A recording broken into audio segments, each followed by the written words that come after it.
मेष राशीच्या लोकांसाठी best match कुठली? किंवा आता समजा तुम्हाला लग्न करायचं आहे आणि तुमची मेष रास असेल, मेष रास किंवा मेष लग्न असेल, तर असा प्रश्न पडतो की माझ्यासाठी जोडीदार कुठल्या राशीचा असावा, कुठल्या राशीचा माझ्यासाठी बेस्ट मॅच असेल.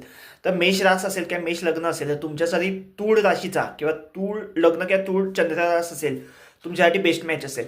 मेष राशीसाठी कन्या आणि वृश्चिक रास चालत नाही, षडाष्टक योग येतो.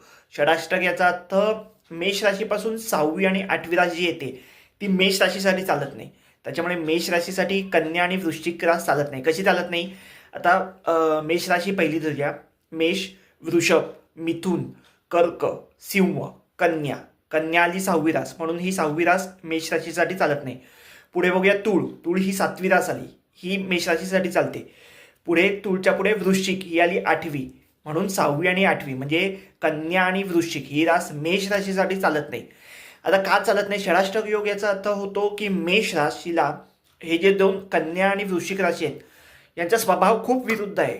म्हणजे एक अग्निरास आहे, एक पृथ्वी तत्वाची रास आहे, एक जलतत्वाची रास आहे. त्याच्यामुळे मेष राशीला ह्या दोन्ही स्वभाव पटत नाहीत. पुढे जाऊन ह्या समजा आता याचं मेष राशीच्या व्यक्तीचं कन्या किंवा वृश्चिकशी लग्न झालं तर काय होईल? तर पुढे जाऊन यांचं घटस्फोट होईलच असं नाही. आता पत्रिकेत कसे काय संबंध आहेत ते बघायला लागतील, पण प्रत्येक वेळी घटस्फोट होत नाही. पण आम्ही लग्न केलं आहे पण ते लोकांना दाखवण्यासाठी, पण घरात नवरा बायकोचं रिलेशन नसतं, अशी थोडीशी परिस्थिती होते. म्हणजे प्रत्येक वेळी घटस्फोट होणारा 100% तुमचा अशी गोष्ट नाही आहे. पण संसारात थोडंसं चढ उतार राहतो, एकमेकांची पटत नाही, वैचारिक मतभेद जातात.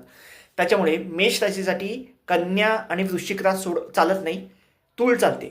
तूळ मिळाली तुमचा, समजा तुमची मेष रास असेल आणि तूळ राशीचा जोडीदार मिळाला, made for each other. All the best.